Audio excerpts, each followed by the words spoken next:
Hey guys, you're watching Kitty Crafts. Today I'm going to be showing you how I made this Minecraft farmer villager using perler and art cow beads. If you've seen any of my Minecraft figures, I have a whole playlist of all of the different mobs that I've made, starting from the Steve figure that I made like in 2016. I really love creating these little figures, and shout out to Jake Jones. I think he made a villager and has seen a lot of my videos, so he already made his version, but this is my version of a Minecraft farmer that I really want to share with you guys. If you want to skip straight to the tutorial, there's a timestamp in the comments below that you can go to, but otherwise I wanted to spend a few minutes with you guys going into my Minecraft world and showing you kind of my progress, and I also want to show you guys what the village that I found looks like so that you can see a whole bunch of different villagers, like the cleric one too. So let's just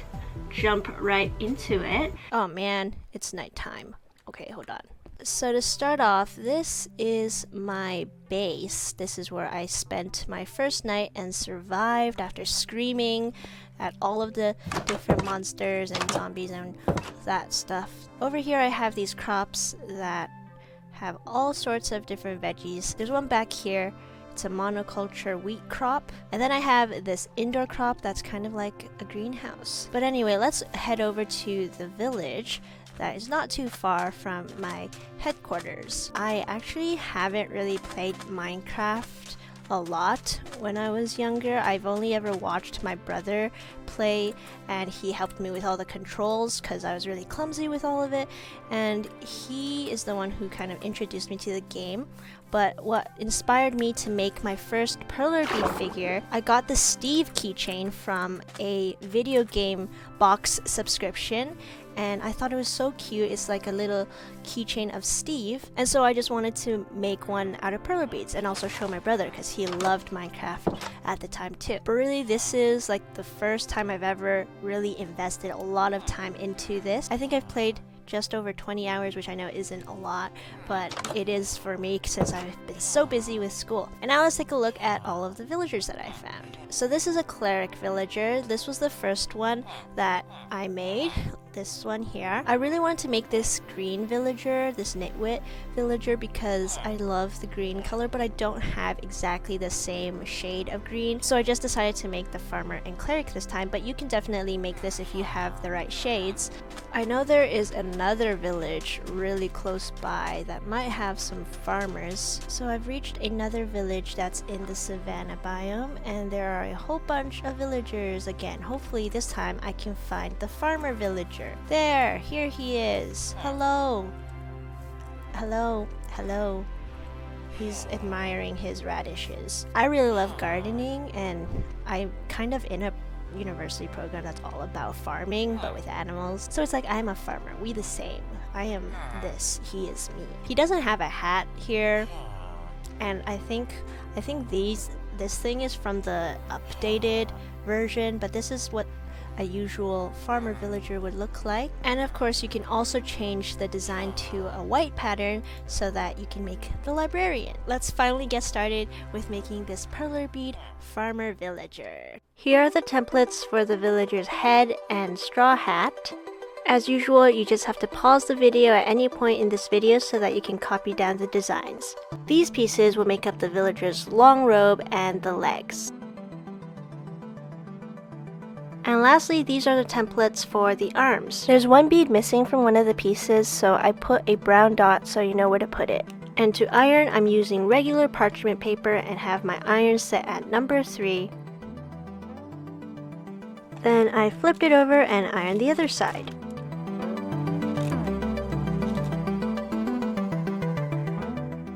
Now for the fun part, we just connect all the puzzle pieces together and enjoy these satisfying clicking sounds.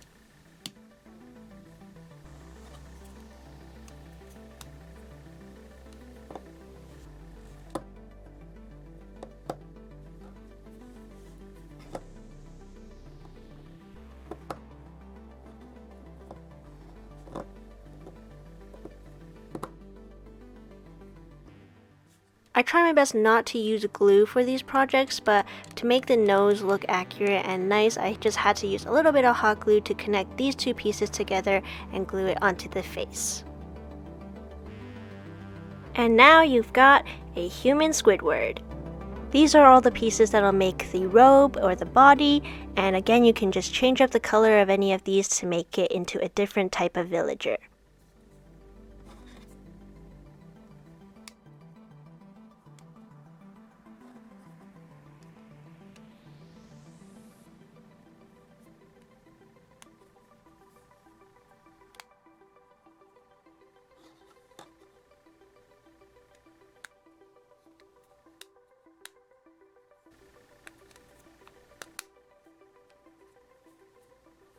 These pieces will make the two legs and feet, and with this kind of shape, I had to iron them a little bit longer so that they're a bit flatter and easier to connect together. I ironed to this thickness so that all the pieces could tightly fit together.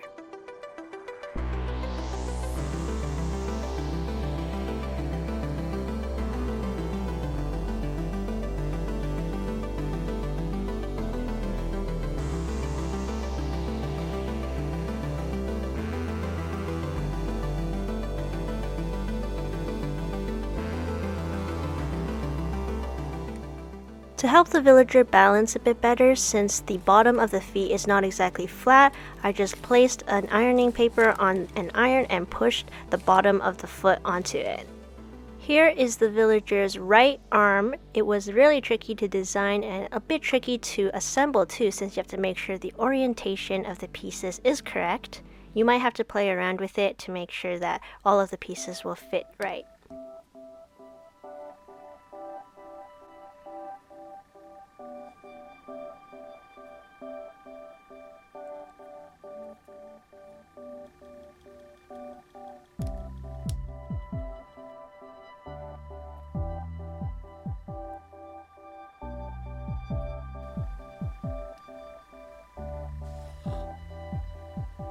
And lastly, these are the pieces for the left arm.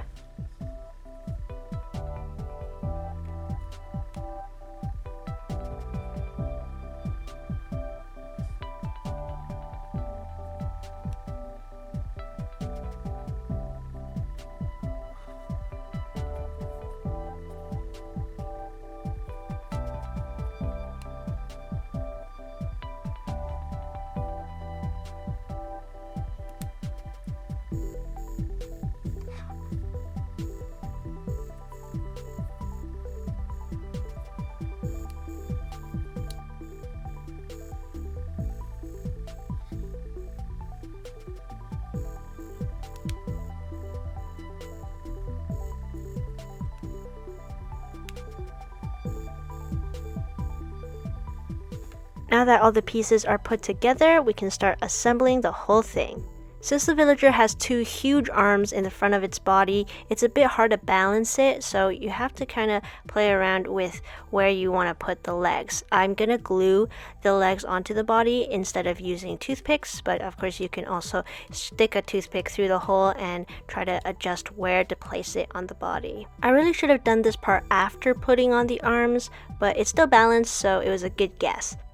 I couldn't find my acrylic rods to attach the head to the body, so I just used a good old toothpick.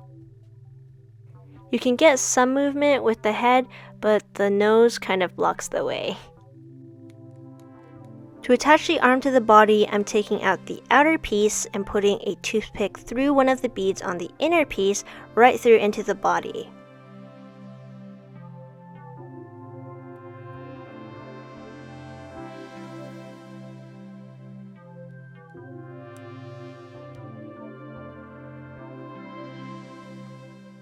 And of course, I did the exact same thing with the other arm.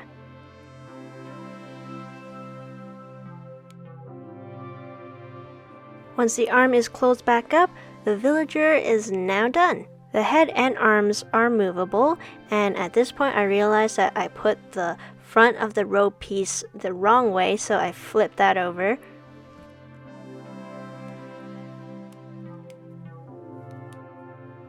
And if you want to add the cute straw hat to this villager, here are all of the pieces.